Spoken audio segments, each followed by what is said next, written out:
믿음의 주요 온전케 하시는 주님, 그 주님을 본받아 참 이 땅에 아름답고 영광스러운 주님의 교회를 이루었던 데살로니가 교회를 통해서 우리 또한 본받고 또 이어주고 물려주어야 할 신앙의 아름다운 내용이 무엇인지 이 시간 말씀을 살펴보고자 합니다.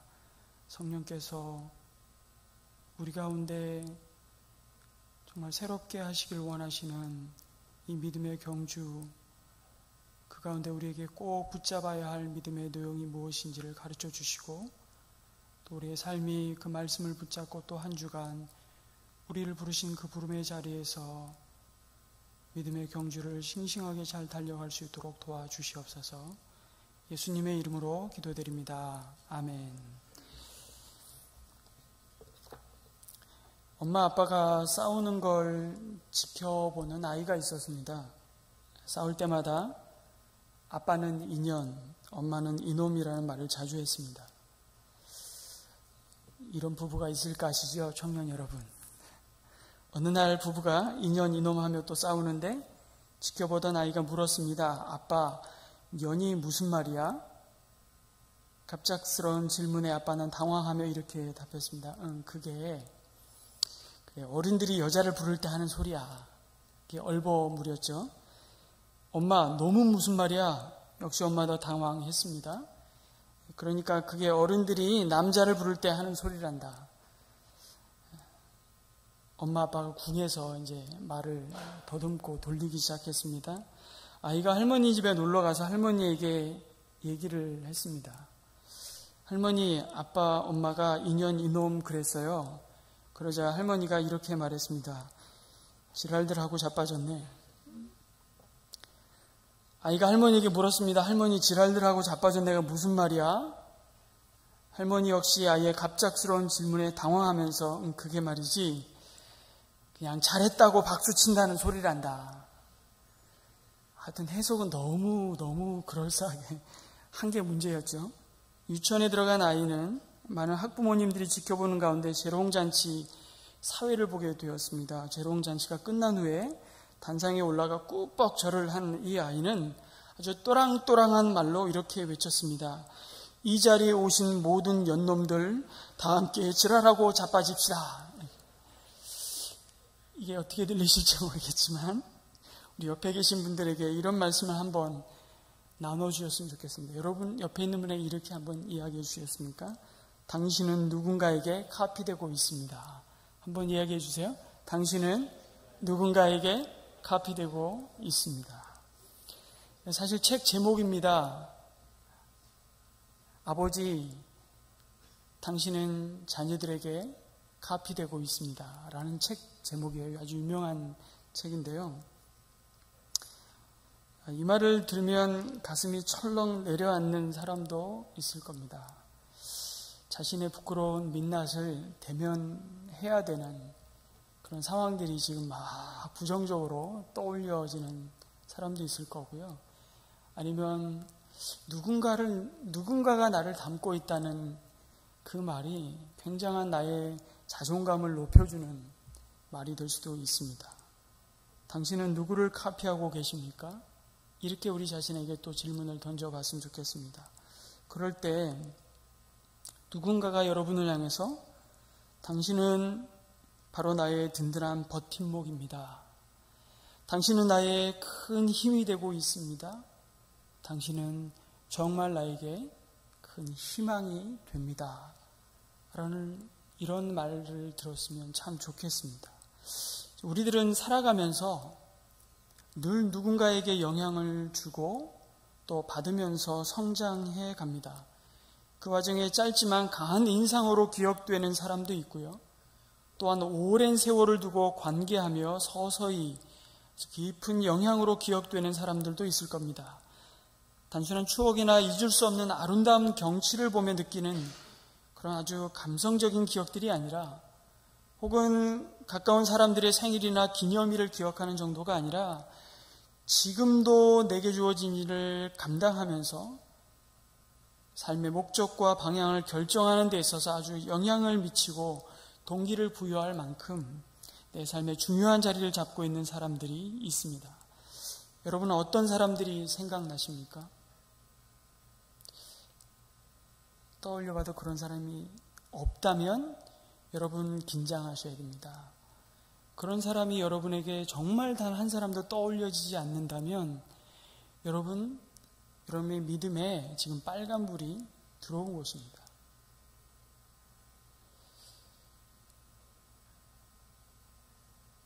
정기적으로 대면하면서 지속적인 만남을 통해 선한 영향력을 주고받으면서 우리를 성숙시키는 관계들이 있기도 하지만 때로는 한 권의 책을 통해서도 혹은 한 사람이 일생 동안 쓴 저서들을 꾸준히 탐독하면서 우리는 믿음의 본을 삼고 믿음의 지경을 넓혀가기도 합니다. 그럼 대안을 찾으셔야 되죠. 사람이 없다면 간접적으로라도 여러분은 누군가의 영향을 지금 받고 있기 때문에 그렇습니다. 저에게 그런 경우는 저는 C.S. 루이스의 작품들이지 않았나 하는 생각을 해보게 됩니다. 그리고 대학교 1학년 때 읽었던 몇몇 신앙의 선배들이 썼던 책들, 박용선 목사님이 저에게 참 많은 영향을 주었던 것 같습니다. 지금 이제 남포교회 원로 목사님을 은퇴하셔서 또 열심히 집필을 하고 계시더라고요.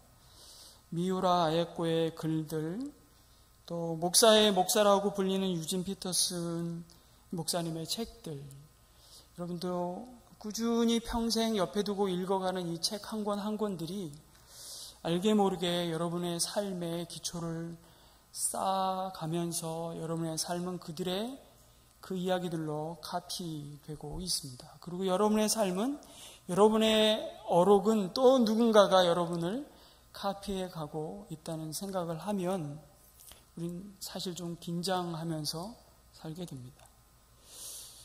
지금 천국에 계신 대천덕 신부님도 저에게는 그런 분 중에 한 분이십니다. 대학교 때 참 축제가 있었습니다. 학기 중간에 축제가 있으면 그때 축제 때 참 신나게 놀 줄 몰라서 배영규 목사님하고도 여러 차례 예수원을 갔던 기억이 납니다. 예수원에서 배웠던 대천덕 신부님의 모습, 또 그분의 삶, 생각들을 떠올릴 때면 참 짧은 시간들이었지만, 그리고 그분은 저를 기억하시지 못하지만 저는 믿음의 강한 도전과 기억으로 남아 있습니다. 참 성령 충만한 삶이 저런 모습이구나. 하나님 앞에서 굉장히 한없이 어린아이처럼 기뻐하는 삶의 모습, 그냥 다른 사람을 너무 의식하지 않고 덩실덩실 춤을 추시면서 찬양 부르시는 그 노구의 몸을 이렇게 세우셔서 함께 찬양할 때 정말 우리 그 덩실덩실 어깨춤을 춘다 그러잖아요. 그 춤을 추시는 대천덕 신부님의 모습이 지금도 너무 눈에 선합니다. 그러면서 기도로 세계를 품고 그 태백산골 오지에서 세계를 움직이는 하나님의 손길을 섬김의 삶으로 살았던 대천덕 신부님의 삶에 하나님을 의지하고 신뢰하는 삶이 이런 것이구나. 그 짧은 만남들이 강한 기억으로 남아 있습니다. 그리고 지금도 함께 목회자의 길을 걸어가도록 여기까지 멘토로 함께 해오신 박은조 목사님, 지금도 대학교 1학년 때 제가 처음 서울 영동교회 수요 예배를 참석했던 그 첫 순간을 잊지 못하고 있습니다. 제가 서울 영동교회 처음 교회를 방문했을 때는 주일이 아니었고 수요 예배였는데, 그때는 청년들도 수요 예배 참 잘 나갔던 기억이 납니다. 저녁에 수요 예배 딱 앉아 있는데요, 박 목사님이 딱 뵈는 순간 표현이 좀 과해서 죄송합니다. 너무 잘생기셨더라고요. 그때는 정말 미남이셨어요. 더. 근데 목소리도 얼마나 그렇게 좋으시던지. 지금 오늘 기도한 위원자면은 아빠 자랑을 지금 하고 있어서 되게 당황할 것 같은데. 근데 그때 여호수아 강해를 하셨어요. 근데 그 말씀이 얼마나 날카롭던지요. 제가 그 수협의 첫 말씀을 듣고 너무나 강렬한 도전과 영향을 받았습니다. 말씀을 쪼갠다 그러잖아요. 정말 강하게 말씀을 전하셨던 기억이 납니다. 모든 기억이 축적되어 내 삶의 카피가 되고 있습니다. 이토록 우리의 믿음은 그 출발도 그 성숙도 홀로 서기를 통해서 이루어지지 않음을 경험하게 됩니다. 하나님은 언제나 앞서간 믿음의 사람들을 만나게 하시고요. 그들을 본삼아 이 믿음의 경주를 계속 달려가도록 우리를 자극하시고 도전하십니다. 그런데 오늘 말씀에 보면 바울이 항상 감사함으로 기억하는, 그리고 그들을 위해 기도하는 성도들이 있다고 얘기합니다. 그게 바로 데살로니가 교회였습니다. 누구보다도 짧은 만남이었지만 그들은 바울의 소망이요 기쁨이요 그들이 자랑의 면류관이라고 데살로니가전서 2장 19절에 증거합니다. 이들과 바울이 얼마간의 기간을 같이 했을까? 사도행전 17장에는 3번의 안식일 동안 그들에게 말씀을 전하고 가르쳤다고 얘기합니다. 그건 3번의 안식일을 회당에서 그들을 만나서 가르친 게 전부였는지 아니면 더 길게 교제는 했지만 더 이상 말씀을 가르칠 수 없는 지경에 처했는지 정확히 알 수는 없습니다. 그러나 그들의 만남은 굉장히 짧았습니다.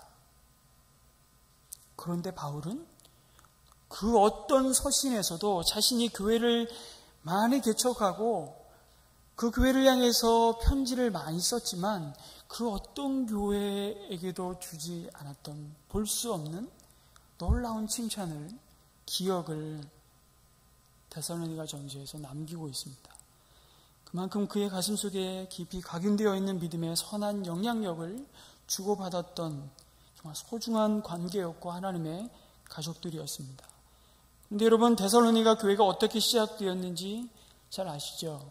사도행전 17장을 보면 바울과 실라가 2차 전도여행을 할 때 늘 그러하듯이 바울은 유대인들이 모이는 회당을 찾아 먼저 예수가 그리스도임을 증거했습니다. 그리고 예수가 바로 우리의 구원자요, 그분이 죽음의 권세를 깨뜨리시고 부활하신 하나님이 그를 죽음에서 일으키셔서 영광스럽게 하셨다라는 사실을 증거했습니다.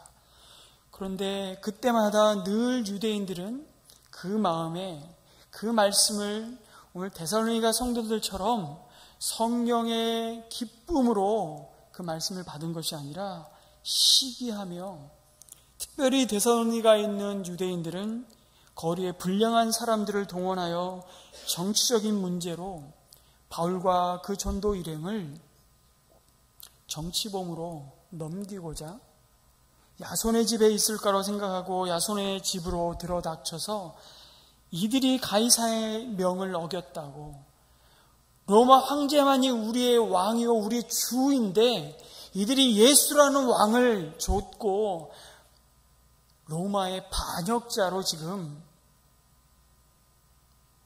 헛된 가르침을 주고 있다고, 그렇게 야손의 집을 쳐들어가서 야손을 붙잡고 그들을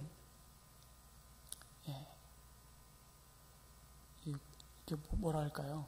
경찰서에 집어넣는 거죠.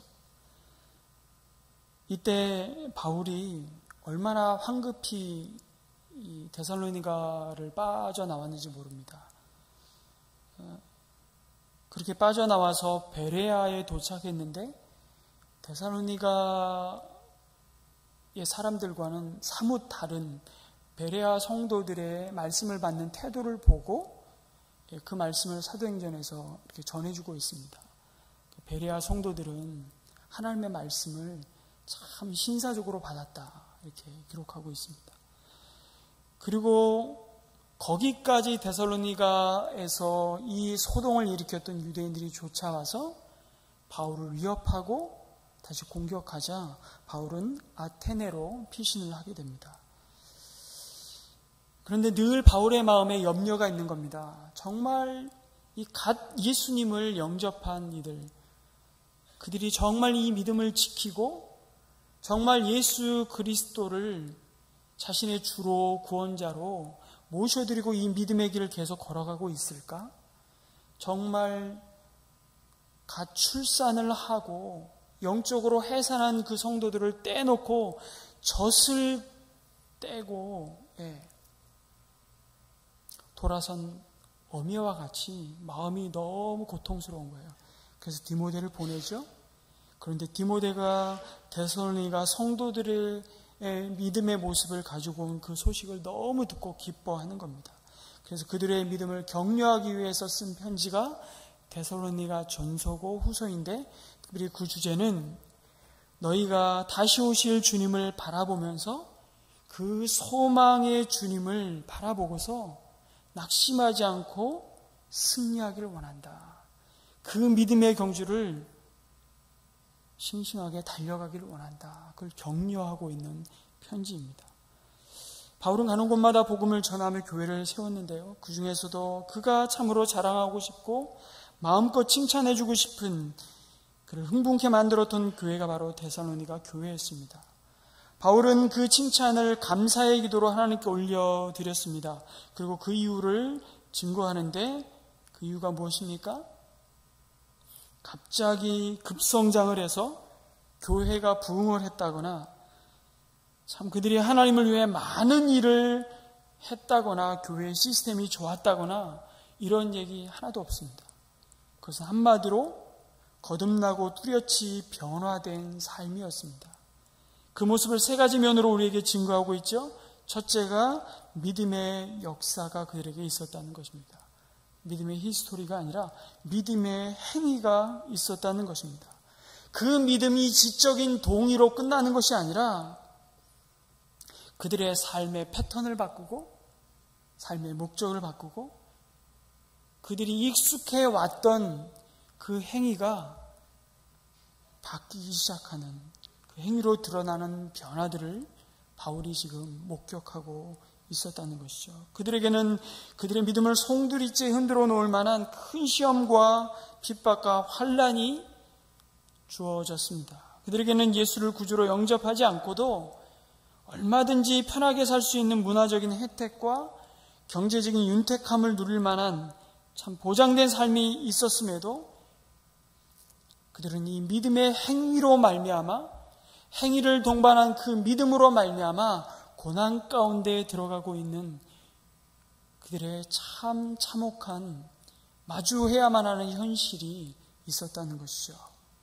사도행전 17장에 보면 바울이 전한 복음을 받아들였던 사람들이 누구인지를 드러내주고 있습니다. 뭐라고 기록되어 있냐면 경건한 헬라인의 큰 무리와 그 도시에 적지 않은 귀부인이 회심했다고 증거합니다. 그런데 예수를 구주로 영접하는 순간 유대인들의 시기를 받아 그들은 로마 황제의 불충성 분자로 정치적인 고발을 당하고 직접적인 박해의 당사자가 되는 것입니다. 이것은 어쩌면 그들의 믿음이 초래한 전혀 예상 밖의 결과였는지도 모르겠습니다. 이제는 그들이 함께 주님의 이름으로 모이는 것 자체가 심각한 생명의 위협을 초래하는 대가를 지불해야만 하는 처지에 놓인 것입니다. 당연히 그들의 믿음을 사단은 공격하고 흔들어댔을 겁니다. 아마 그들 마음속에 그들의 선택이 얼마나 어리석은 선택이었는지를 집요하게 시험하고 있었을 것입니다. 이전에 한 번도 듣도 보지도 못한 예수를 믿어가지고 왜 이렇게 생고생이냐, 내가 보니까 반쯤 미쳐 보이는 바울이라는 사람과 그 똘마니들이 예수가 구원자라고 속이고 다니는데 그 예수 때문에 내가 덕본 게 뭐냐, 너희의 선택은 어리석은 짓이다, 이런 생각을 갖게끔 사단은 그들의 어린 믿음을 뒤흔들어 놓는 공격을 집요하게 했을 겁니다. 그래서 지금이라도 마음을 돌이켜 먹으면 편할 일인데 왜 이리 사서 고생하냐. 분명 데살로니가 교회 성도들이 처한 주변 상황은 이제 갓 예수를 믿은 어린 성도들에게 신앙의 커다란 위협과 두려움으로 다가왔을 것입니다. 한 달여 전에 우리 성도님들과 함께 터키에 있는 아프가니스탄 난민교회를 두 교회를 방문을 했습니다. 크르슈웨이라는 그 앙카라에서 한 3시간쯤 떨어진 아프가니스탄 난민교회를 방문을 하게 됐는데요. 그날은 마침 라마단 기간이 마치는 날, 우리에게는 마치 추석 명절처럼 축제가 시작되는 날이었습니다. 이슬람 사람들이 라마단 한 달간의 금식을 마치고 그 마지막 날 이제 해방되었네라는 심정으로 정말 자신의 가족들을 향해서 고향으로 물밀듯 내려가는, 선교사님도 마침 우리가 그 지방의 크리슈웨이를 방문하는 그날에 말한 금식 기간이었는데 이렇게 차가 막힐 줄은 몰랐다고. 이 사람들이 정말 이걸 명절로 생각하고 가족들과 함께 잔치를 벌이는구나. 내려가면서 저희는 다른 목적을 갖고 내려가는데 그 내려가는 과정이 너무 험난한 거예요. 교통사고가 계속 일어나는 겁니다. 왜 저희도 명절이 되면 사고들이 증가하지 않습니까? 앞에서 사고가 나서 우리 난민교회 성도들이 기다리고 있는데 이 시간을 못 맞출까 봐 마음이 조마조마한 거예요. 차가 뚫렸습니다. 한 몇백 미터 앞에서 그냥 서서, 차가 서 있으니까 사람들이 차 문을 열고 다 나오더라고요. 거기는 또 차에 앉아있는 게 아니라 시동을 아예 끄고 차 밖으로 나와서 구경하러 가요. 차 사고가 불구경하듯이 차 사고 난 데를 구경하라고 걸어갔다 또 오고 막 이러더라고요. 그러면서 자기네들끼리 막 급하지도 않아요.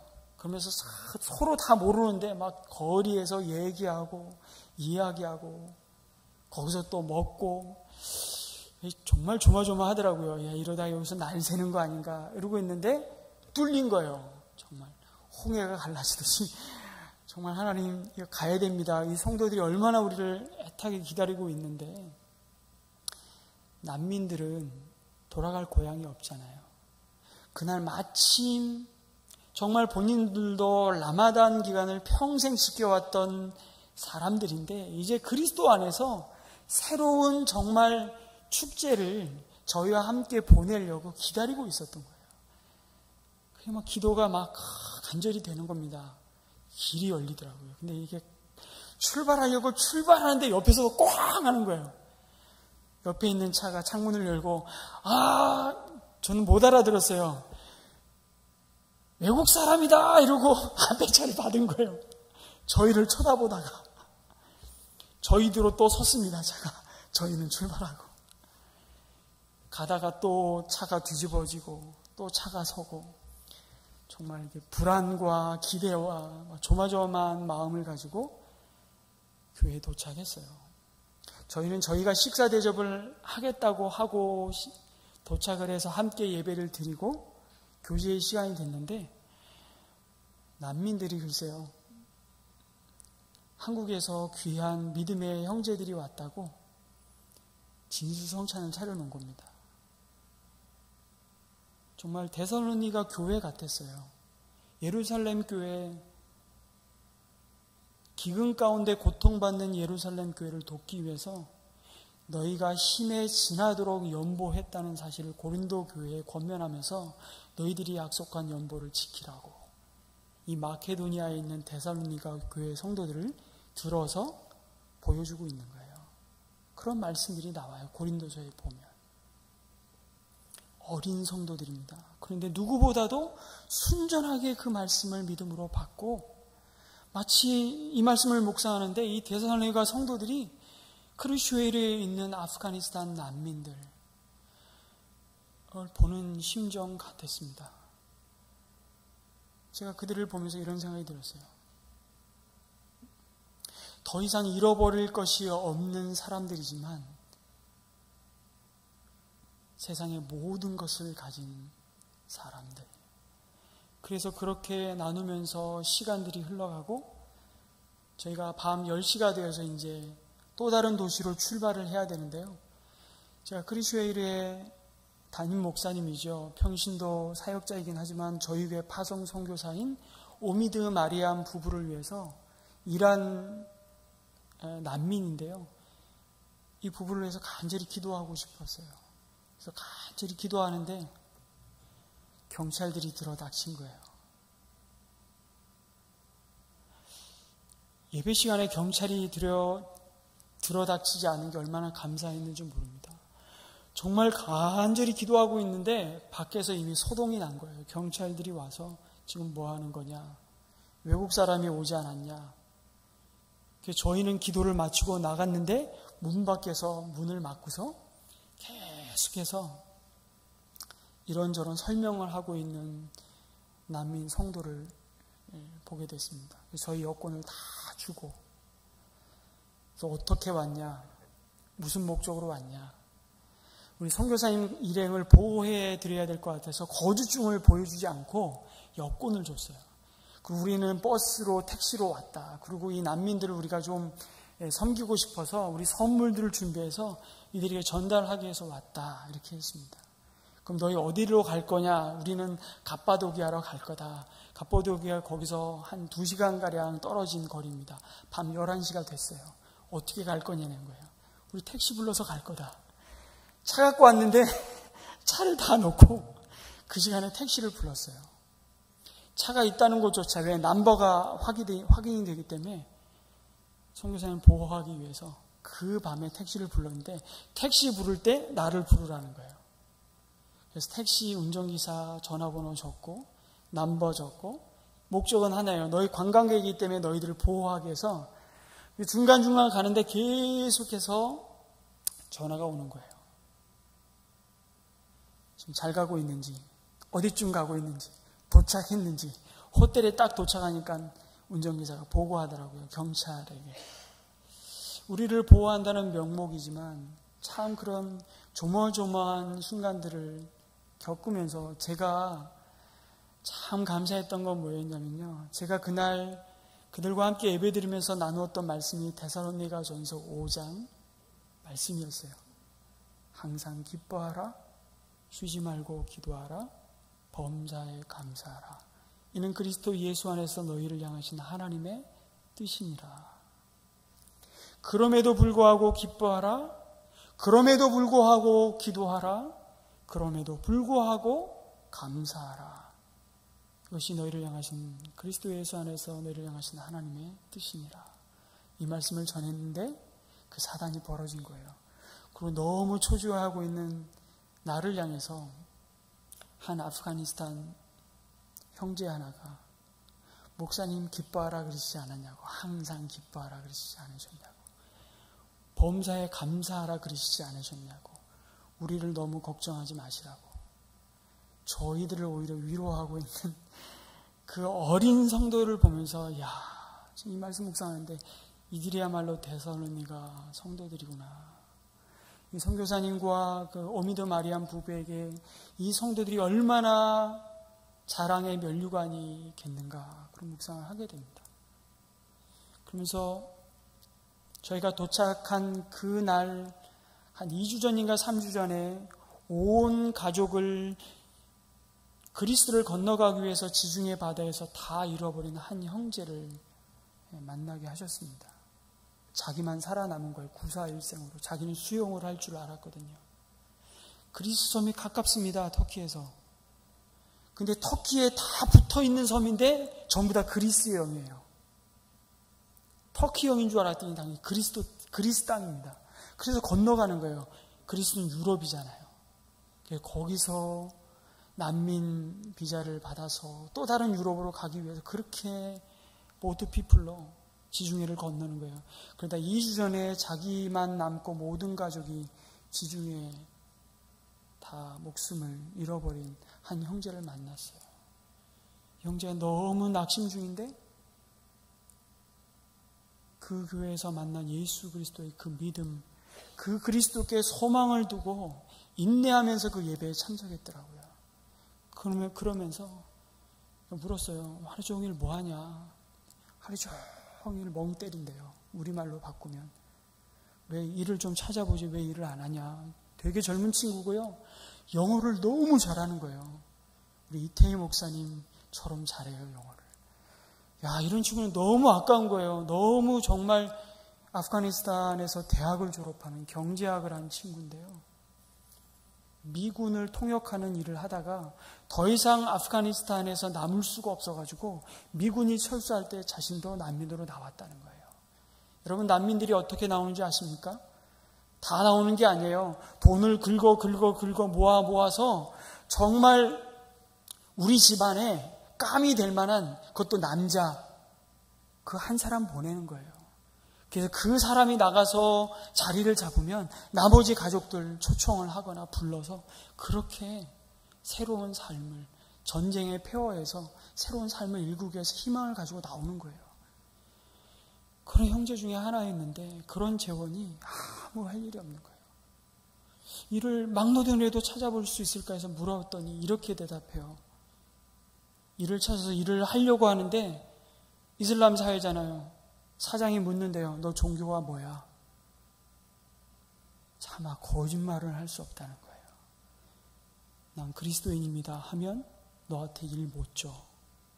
그렇게 거부당하는 것이 하루, 이틀, 일주일, 이주일, 한 달, 두 달, 1년, 2년이 되는 겁니다. 그래서 겨우 막노동으로 하루하루를 살아가고 있는 난민들. 그러나 그들 속에 놀라운 믿음의 시작이 일어나고 있고, 아프가니스탄, 이슬람, 이란 사회에서는 꿈도 꿀 수 없는 매주일 무슬림들이 예배의 자리로 나오고 있는 기적 같은 일이 벌어지고 있습니다.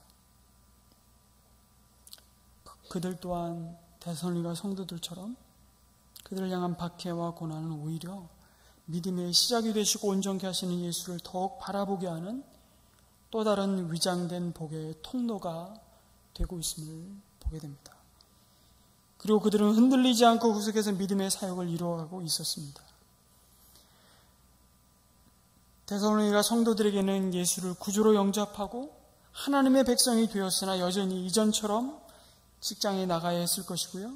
자녀를 기르고 가정을 꾸리며 이웃들과의 관계들 속에 생활인으로 감당해야 할 많은 일들이 있었을 것입니다. 그런데 그들의 삶 속에 나타난 이 거듭남의 비밀은 일은 그대로일지 모르나 이제 그 일을 하는 목적이나 일을 이루어가는 태도나 방법, 그 모든 과정이 달라졌다는 것입니다. 그 모든 일을 주께 하듯 그 손에 공교함과 그 마음의 성실함으로 하기 시작했습니다. 이전에는 내가 계획하고 내가 결정하고 내가 이루었다고 했는데 이제 주님이 그 모든 일의 파트너가 되어서 그분께 여쭙고 그분과 의논하며 그분의 기뻐하심을 따라 모든 일을 이루어 나가는 자신을 발견하게 된 것입니다. 여러분, 믿음의 행위와 사역은 단순한 종교 생활이 아닙니다. 먹고 자고 일하고 관계하는 모든 일상의 하나님의 뜻을 좇아 그분과 동행하며 그분을 깊이 신뢰하는 삶, 그래서 그분께 자신의 모든 일상을 온전히 의탁하는 헌신을 말합니다. 그래서 그분께 자신의 모든 일상을 드릴 때 그 헌신을 하나님은 산 제물로 받으시는 것이죠. 데살로니가 성도들이 그 믿음의 역사를 고난 중에서도 흔들리지 않고 방황하거나 두려워하지 않고 꿋꿋이 이루어가고 있었다는 것을 바울은 너무 감사하고 그것을 기억하며 하나님 앞에 기도를 올려드리고 있습니다. 우리가 기억해야 할 것은 많은 일을 하는 것이 중요한 것이 아니라 그 일이 믿음의 일이냐가 중요하다는 것입니다. 많은 사람들이 위대한 일을 꿈꾸며 그것을 찾아 이루기 위해 준비하고 헌신하며 달려가고 있습니다. 그러나 진정 위대한 사람은 누구이고 위대한 일은 무엇입니까? 진정 위대한 사람은 위대한 업적을 남긴 사람이 위대한 사람이 아니라 하나님을 믿는 믿음의 사람이 위대한 사람이고 진짜 위대한 일은 하나님을 기쁘시게 하는 것임을 여러분 믿으시기 바랍니다. 우리에게 맡겨진 일이 어떤 일이든 그 일이 하나님이 맡겨주신 일로 알아 그 자리를 믿음으로 지켜갈 때 그 일은 위대한 일이 될 것입니다. 그리고 그 사람을 통해 하나님은 세상을 변화시킬 것입니다. 그래서 진정 세상을 변화시키는 사람은 그 자신이 위대한 사람이 아니라 바로 위대한 하나님의 손에 붙들린 연약한 성도라고 말하는 것입니다. 여러분, 우리에게 주어지고 맡겨진 모든 일은 그래서 우리의 믿음을 드러내고 우리의 믿음을 자라게 하는 도구입니다. 교회 성도님들이 한때 제 아내에게 이런 질문을 많이 했습니다. 저희 생활을 좀 모르시는 분은 이 말씀 좀 이해가 안 되실 텐데요. 언제 다시 어린이 설교합니까?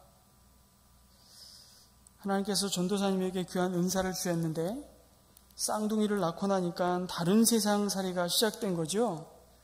참 처지가 그렇게 돼서 안타깝네요. 그런 말들을 하셨어요. 이 쌍둥이를 키우는 또 어머니 한 분이 계신데 정말 이렇게 남 얘기처럼 안아달 것 같아요. 그런데요, 똥기저귀 갈고 아기에게 젖 물리고 설거지하고 빨래하고 청소하는 것이, 설교를 이렇게 비유해서 죄송합니다만, 폼나게 성도들 앞에 설교하는 것과 하등 다를 것이 없는 믿음의 일, 바로 주님의 일이라는 것을 날마다 새롭게 경험하는 것입니다. 그래서 그 일에 대한 어떤 중심을 가지고 하느냐가 정말 중요하다는 것을 더 뼈저리게 경험하는 것이죠. 그 일을 하나님께 올려드리는 것입니다. 그 일을 하나님이 나에게 주신 가장 소중한 일로 알고 그 일의 성실함과 공교함으로 하나님이 받으실 만한 산재물로 드리는 것입니다. 그 일을 통해 하나님의 영광을 드러내고 하나님의 사랑을 새롭게 경험하고 발견하는 축복의 자리임을 확신하게 되는 것입니다. 그 자리를 기쁘게 지켜가는 것이 믿음의 행함이라고, 믿음의 역사라고 말씀합니다. 일은 그냥 일이지 뭐. 아닙니다. 일은 그냥 주어졌으니까 죽지 않기 위해서, 밥 벌어먹기 위해서 마지못해 짊어지고 가야 할 일이 아니라 오늘도 그 일을 통해서 세상이 하나님을 알고 그 앞에 무릎 꿇고 경배하기 위해 나오도록 부르시는 정말 하나님의 초대장이 발송되는 거룩한 현장임을 잊지 말라는 것입니다. 이 확신을 가지고 행해지는 모든 일이 믿음의 사역이고, 이 믿음의 사람들을 통해 하나님은 오늘도 세상을 바꾸어 가고 계십니다. 오늘 이 자리에 왜 우리가 모였습니까? 그냥 속이 답답하고 내 뜻대로 일이 풀리지 않아 하나님께 하소연하러 오셨습니까? 예, 좋습니다. 그러나 분명히 기억할 것은 답답하고 진도가 나가지 않고 내 뜻대로 풀리지 않는 그 일이 하나님의 일이요, 그 모든 일상 속에 하나님을 신뢰하고 그 모든 일을 통해서 선을 이루시고 하나님의 영광을 드러내시기를 믿음으로 여러분 간구하시기를 바랍니다. 저는 이 믿음의 역사를 생각할 때마다 그래서 노아를 떠올립니다. 그가 7 식구와 함께 이 땅에서 오랜 세월 방주를 지을 때 그를 바라보던 주변 사람들이 그를 얼마나 한심하다는 시선과 조롱과 비웃음으로 바라봤을까? 노아는 어떻게 그것을 참았을까? 하나님을 향한 절대적인 믿음과 신뢰 외에는 답이 없음을 보게 됩니다. 그 노아의 믿음의 사역을 통해 하나님은 인류의 구속을 성취해 가셨습니다. 당대의 그 누구도 노아를 위대하다고 말하지 않았을 것입니다.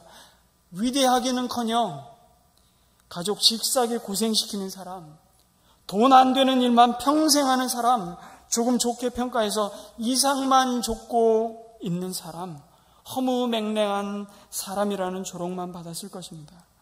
그러나 기억하십시오. 하나님의 생각과 평가는 달랐다는 것을.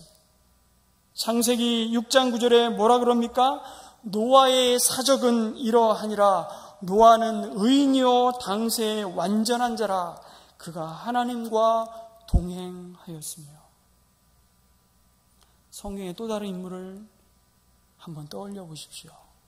요셉, 모세, 하나님의 손에 붙들린 정말 볼품없는 그 힘을 낮추시고 볼품없게 만드셔서 위대하신 하나님의 손에 붙들린 하나님의 위대한 일을 감당케 하신 사람들을 가만히 보십시오. 이런 동일한 믿음의 행위가 있어 칭찬받던 데살로니가 교회가 참 아이러니하게도 이 믿음의 행위를 왜곡한 성도들 때문에 또한 책망받습니다. 뭔 얘기냐면 데살로니가 성도들은 극심한 핍박 중에 있었기 때문에 사도 바울은 그들의 믿음을 격려하고 세우기 위해 어떤 주제를 가장 강하게 가르쳤냐면요, 언젠가 다시 오실 주님을 바라보며 소망 중에 인내하라고 가르쳤습니다. 그리고 바울은 그 말씀에 순종해서 믿음의 모범을 보인 성도들을 칭찬했죠. 그런데 그 중에 어떤 성도들은 이렇게 생각했는데요. 이제 곧 예수님이 다시 오실 것이다. 그러면 세상은 통째로 바뀔 것이다. 그래서 그들의 삶의 생각과 태도가 어떻게 바뀌었냐면, 보이는 현재 이 세상은 결국 불타고 말 땔감에 지나지 않는다는 겁니다.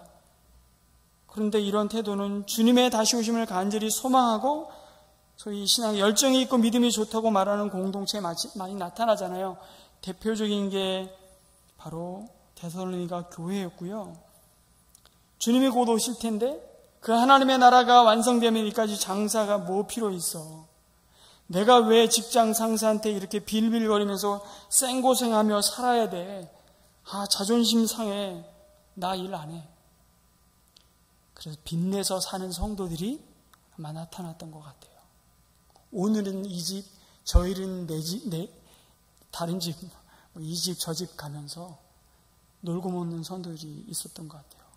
빚 갚을 부담도 없어요. 왜요? 주님 곧 오실 텐데. 머리 박 터지게 공부해 뭐해? 공부는 왜 해? 이게 좀 극단적인 예인 것 같죠? 아니에요. 우리 주변에 흔히 보는 시한부, 종말론자들의 행동은 이런 생각에서 나타난 것입니다. 그래서 많은 사람들이 하나님의 나라를, 천국을 미래의 어느 시점에 임하게 될 신비스러운 나라로 생각하는 거죠. 이런 데살로니가 성도들을 향해 바울이 뭐라고 권면합니까? 일하기 싫거든 먹지도 말라고 권면하는 것입니다. 이런 연약한 부분이 있음에도 불구하고 데살로니가 교회는 신앙의 연륜에 비해 참으로 건강하고 아름다운 신앙의 모습을 가지고 있었습니다. 그것이 바로 언젠가 다시 오실 예수 그리스도께 뭐를 둔다? 소망을 두고 오늘 땅에 주어진 사명을 인내함으로 감당하는 것이었습니다. 그 소망이 뭐를 낳는다고요? 인내를 낳았다고 말씀하고 있습니다. 믿음은 행함을 낳았고 소망은 인내를 낳았습니다. 믿음, 소망, 사랑을 가지고 있는 것을 칭찬한 것이 아니라 그 믿음에 따른 행위와 그들이 가진 그리스도께 둔 소망으로 말미암아 그들이 인내하는 그것을 바울은 기억했고 감사하며 본으로 삼으라고 말씀해주고 있는 것입니다. 데살로니가 교인들의 신앙을 지탱하는 중심축은 현실의 어려움이 심하면 심할수록 더욱 그리스도의 재림을 대망하는 신앙이었다는 것입니다. 주님의 다시 오심을 대망하며 사는 사람들은 세상의 관점으로 보이지 않는 새로운 시각을 가지고 현재의 삶을 상대화하며 재구성할 수 있는 비전을 가졌습니다. 그렇기 때문에 그들은 자신이 속한 그 삶의 현장 속에서 남다른 삶의 개혁을 이루어갈 수 있었던 것이죠. C.S. 루이스가 그의 글에서 이러한 데살로니가 성도들의 신앙의 모습을 이렇게 표현했습니다. 천국에서의 삶을 준비하지 않는 사람은 지상에서의 삶을 위한 준비도 하지 않는다. 내세에 대해서 가장 많이 생각한 그리스도인이 이 세상을 위해서 가장 많은 일을 했다. 천국을 목표로 하면 세상에 투신하게 될 것이다. 그러나 땅을 목표로 하면 아무것도 되지 않을 것이다. 이 사람들이 누구입니까? 그리스도의 부활을 자신의 부활로 소망 삼고 미래에 이루어질 그 하나님 나라의 영광스러움을 마치 믿음의 렌즈로 쭉 줌 렌즈로 당겨가지고 오늘 자신의 삶으로 해석하고 보고 그 믿음을 가지고 오늘도 행하는 것입니다. 그건 죽어서 천국 가면 그만이야. 그게 아니고요. 오늘 나에게 그 부활의 소망이, 그 신앙이 오늘 내 삶을 더 치열하게 살아가는 삶의 기초로 든든한 그 삶의 이유로 붙들고 있는 것입니다. 그게 데살로니가 성도들의 모습이었어요. 실제적인 한 예를 들어보겠습니다. 2주 전에 박 목사님께 설교에서 언급하셨던 사람의 이야기인데요. 여러분도 잘 알 겁니다. 물론 오늘 우리 시대의 사람은 아니지만 믿음의 행위에 누구보다도 본이 되었던 한 시대의 인물을 2주 전에 박 목사님 설교하셨는데 사교회 때는 말씀을 안 하셨기에 이 얘기를 해봅니다. 잘 아시는 영국 노예 해방의 운동의 선봉에 섰던 윌리엄 윌버포스입니다. 그는 부유한 부모 밑에서 태어났고요. 어려움이 뭔지도 모르고 곱게 자란 데다가요. 정말 좋은 교육을 받고 20대 초반에 국회의원이 되었습니다. 일찍부터 출세가도를 달리던 윌버포스의 젊은 날의 관심은 오직 세속적인 즐거움과 인기뿐이었습니다. 그러던 그가 노예의 선장이었다가 말씀의 종이 된 존 뉴턴을 만나고요. 어메이징 그레이스 작사 작곡을 했던 존 뉴턴을 만나고 노예들의 비참한 처지에 대해 알게 되면서 이들의 해방을 위해 자신의 재능과 열정을 쏟아 붓습니다. 그는 새롭게 주님을 만난 거죠. 그는 국회 안에서 노예무역 폐지를 부르짖고 일반 대중을 향해 양심을 일깨우는 일을 시도합니다. 그리고 그 시도는 그의 평생에 걸쳐서 이루어집니다. 그러나 돌아오는 것은 늘 반대와 조롱뿐이었습니다. 당시 노예무역은 잘 아시다시피 엄청난 부의 원천이었잖아요. 배를 한번 띄우면 먼저 영국에서 나는 생산품을 아프리카의 식민지에 가져다 팔고요. 그곳에서 포획한 노예들을 실어다가 아메리카의 사탕수수 농장 등에 팔아서 또 돈을 벌고요. 그곳에 설탕 등을 영국에 싣고 와서 또 팔 수 있었습니다. 이런 삼각무역을 통해서 떼돈을 버는 사람들이 정치인들과 결탁되어 있었기 때문에 이를 포기하라는 공격은 참 계란으로 바위를 치는 거 그거와 비교할 수 없는 어리석은 일이었죠. 각종 인신공격은 말할 것도 없고 그런 운동을 하다가는 국회의원에 다시는 당선되지 못할 것이라는 위협을 받고 심지어 매국노라는 비난까지 당하게 됩니다. 왜 매국노라는 비난을 받았냐면 영국이 노예 무역을 그만둔다고 합시다. 그러면 프랑스나 스페인이나 네덜란드 등의 나라들이 참 잘 되었구나 하면서 더 많은 반사 이익을 누릴 것이고 영국은 더 가난하게 되어서 국력이 약해지고 말 것이라는 아주 매우 현실적인 이 논리였습니다. 일반 대중, 그들은 또한 어떻습니까? 매일 아침 마시는 차에 설탕 한 숟가락 넣지 못하게 될 것이 더 큰 걱정거리였지 노예들의 처지야 자기 일이 아니라는 태도를 취하고 있었습니다. 이런 반대와 무관심 가운데서 외롭게 그 일을 해나간다는 것은 결코 쉬운 일이 아니었죠. 존 웨슬리가 죽으면서 마지막 그에게 보낸 편지 가운데 이런 글이 있습니다. 하나님이 함께 하시는 일이라면 그 누구도 하나님의 일을 막지 못할 것입니다. 그렇게 편지를 보내며 그를 격려하고 마침내 윌버포스는 그 일을 이루었습니다.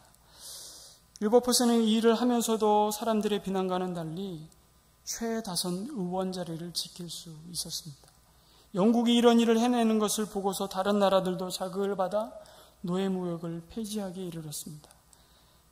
윌버포스와 같이 연약한 한 인간이 숱한 반대를 무릅쓰고 이런 일을 이루어낼 수 있었던 그 내적 힘의 원천이 무엇인지 아십니까? 그가 친히 썼던 그 책 속에 그 이유를 이렇게 밝혀주고 있습니다. 참 그리스도인의 특징을 총괄적으로 표현해주는 한마디는 그들이 보는 것으로 살지 않고 믿음으로 행한다는 것이다.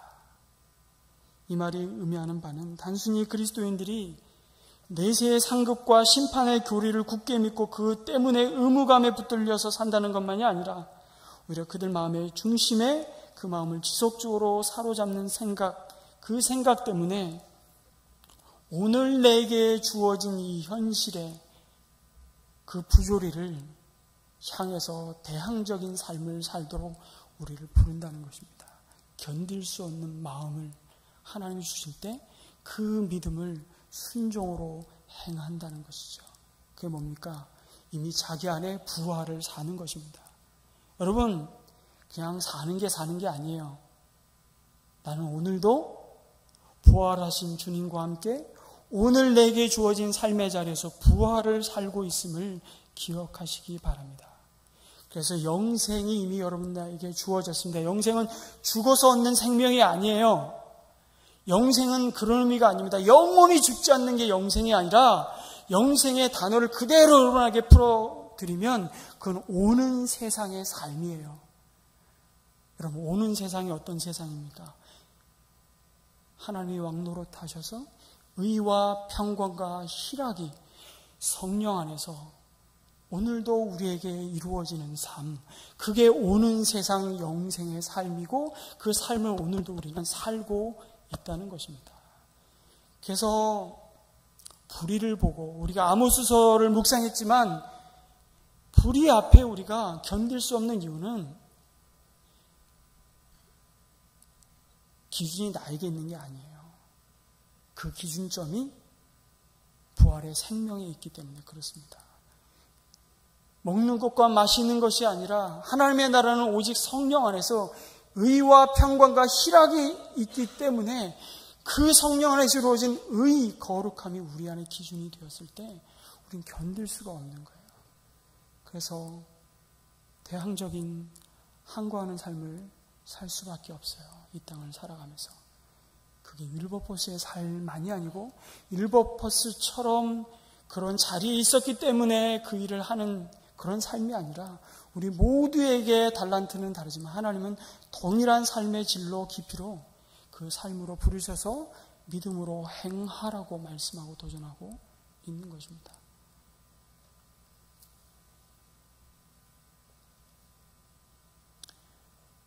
이 윌버포스의 글을 보면서 하나님의 나라를 더 사모했던 사람들이 현실의 문제들을 개혁하는 데 있어서도 더 큰 기여를 했다는 역사를 발견하게 되는 것이죠.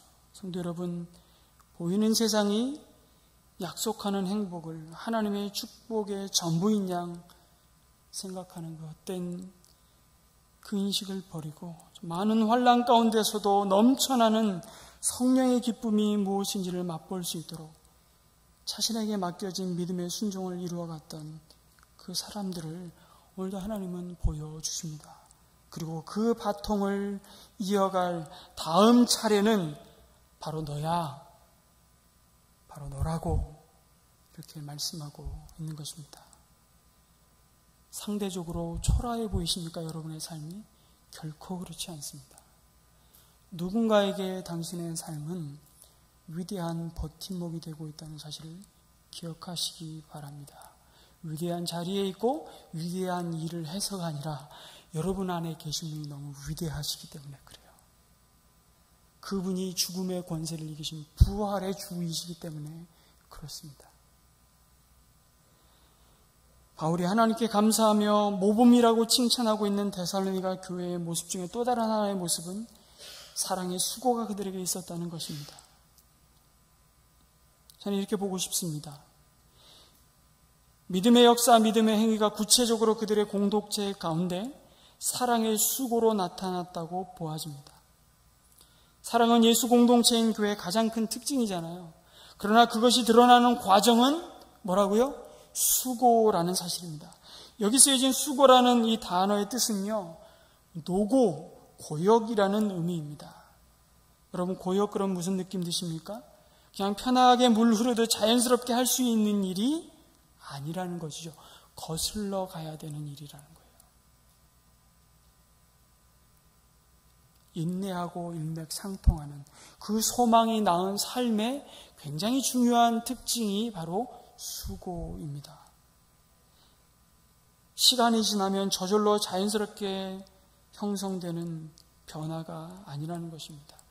그게 인격의 문제였던, 습관의 문제였던, 관계의 문제이든 자연스럽게 시간이 지나가면 그 관계가 좋아지는 게 아니에요. 하나님과 우리의 관계도 그렇지만 내 옆에 두신 그 사람과의 관계에서 그리스도께서 우리에게 보여주신 그 사랑의 넓이대로 깊이대로 누군가 그 한 사람을 내가 섬기는 그 수고는 결코 자연스러운 행동이 아닙니다. 왜요? 우린 굉장히 이기적인 사람들이거든요. 가장 지독한 우상이 나이기 때문에 그렇습니다. 너무나도 자기 중심적인 사람이기 때문에 그렇습니다. 사랑이 그런 점에서 심각하게 왜곡된 시대를 우리는 살아가고 있어요. 온갖 채널에서 보여주는 사랑은 이미 부패되어 있고 오염되어 있고 왜곡되어 있습니다. 사랑은 어떻게 드러난다고요? 수고를 통해서 드러난다고요. 예수님께서 이미 보여주신 십자가의 사랑, 희생적인 대가를 지불하는 섬김이고 헌신이셨듯이 그 사랑에 기초한 성도의 모임은 사랑이라는 단어의 그 추상성이 아니라 구체적인 섬김과 헌신의 수고를 통해 생명력 있는 공동체를 이루어간다고 말씀하고 있습니다. 이런 점에 있어서 데살로니가 교회는 초대교회에서도 본이 되었다라고 말씀하는 것이죠. 바울이 고린도 교회를 향해서 아까 말씀드렸듯이 어려운 예루살렘 성도의 도움을 위해 약속한 연보를 독려하기 위해 바로 이 데살로니가 교회 이야기를 하는 대목에서 드러나는 것입니다. 고린도후서 8장 2절입니다. 환난의 많은 시련 가운데서 저희 넘치는 기쁨과 극한 가난의 저희로 풍성한 연보를 넘치도록 하게 하였느니라. 언뜻 보기에 이들의 사랑의 수고와 헌신은 모순처럼 보입니다. 어떻게 환난의 많은 시련이 넘치는 기쁨을 낳고 어떻게 극한 가난이 풍성한 연보를 낳을 수 있습니까? 도무지 상식적이지 않은 삶의 태도를 보여줍니다. 그런데 이런 삶의 모습을 가지고 바울은 고린도 교회에 말합니다. 다른 이들의 간절함을 가지고 너희의 사랑의 진실함을 증명코자 내가 이 일을 너희에게 간증한다는 것입니다. 참 사랑은 힘에 지나는 수고를 통해 증명된다는 것을 데살로니가 교회가 본으로 이미 보여주고 있다는 것을 바울이 간증하고 있습니다. 어떻게 하면 은혜샘물교회가 건강한 좋은 교회로 세워져 갈 수 있을까요? 제가 저희 교회 새가족부를 섬기면서 등록하는 새신자에게 늘 이런 질문을 해봅니다. 은혜샘물교회 좋은 교회라고 생각하고 등록하셨죠? 이렇게 물으면 잘 모르겠는데요? 혹은 아니요? 라고 대답하는 사람을 한 사람도 만나보지 못했습니다. 왜? 그런 사람은 등록 안 할 거니까요. 그거 당연한 거 아니겠습니까? 적어도 등록을 결심하기까지 얼마나 생각하고 또 생각하고 기도하고 결정했겠습니까? 5년 만에 교회에 등록하는 분도 만나봤습니다. 제가 너무 익숙한 분이에요. 이건 새신자가 아니라 헌신자인데 헌신을 안 하고 계셨어요. 그동안 등록을 하시겠다고 오셨는데 새 가족이 오신 거예요. 아니 새 가족이셨어요? 너무 서로가 입장이 난처했던 경험도 제가 있는데요.